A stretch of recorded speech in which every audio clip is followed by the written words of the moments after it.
Talking a little bit, or I guess part about McDonald's. Yeah, think about some of the biggest brand names in the world. Now meet the Kansas City man who helped create some of their most iconic images and campaigns that launched global empires. Do these names look familiar? It's all thanks to this guy, Bob Bernstein, a creative man with a just as creative office. People have come here just to take photos of your office. Correct, that has happened. Bob says he is constantly cleaning out the office just to fill it back up with new finds. I just got it this past year, and it's a German piece from the 1800s. Besides collecting, I guess you could say Bob is interested in something else. I don't know, advertising? You ready for this? I am standing in the same room as the man who came up with the McDonald's Happy Meal. How did you come up with that? Well, it was the last of several ideas that we had for McDonald's over the years, and that was in 1976 that the Happy Meal was created. But that's not where it all started for Bob. First one was the Flying Hamburger, which I created for McDonald's back in it was 67, 68 in that area. And then the Happy Cup came along, and the Happy Cup is a yellow cup with Ronald McDonald chasing his flying hamburger around the cup. And that was in 1968. And then followed by the Happy Plate, of course. And then came the pencil puppet, which we had the characters, and you put that on the pencil. It became an eraser and also something you could have fun with. It had like 6 different characters on it. And then my favorite is the Sippy Dipper straw in the shape of the Ronald McDonald arches. Yeah. Or the McDonald arches, excuse me, McDonald arches.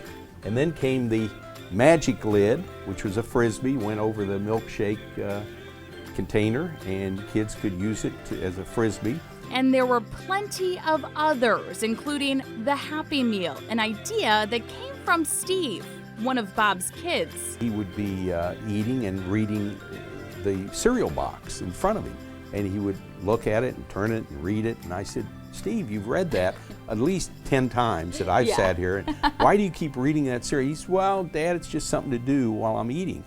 And I got to thinking, that's interesting that kids want something to do while they're eating. So the idea was we'll create a Happy Meal box and come up with a box idea that will give kids something to do while they eat their hamburgers or cheeseburgers and fries. And so, as I said, they put we put at least 10 different things on the box for them to do. McDonald's was only the beginning. Bob did advertising and became a franchisee for Blockbuster.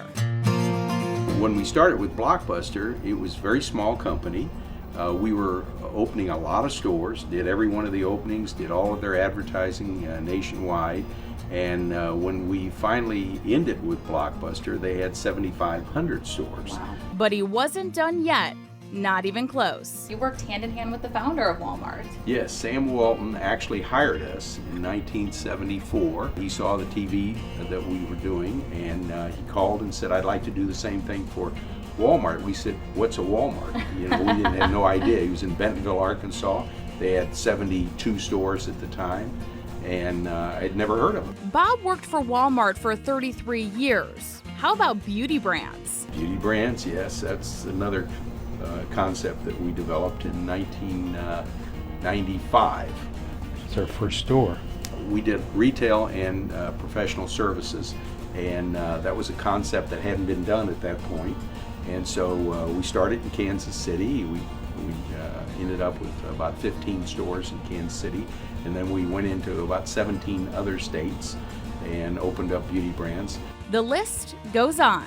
It's just been a great experience for me, but it's the people that make it happen. It's not, it's not me, it's who really was supportive of the concepts that I worked with. And so as I said, I'm very fortunate to be surrounded by great people.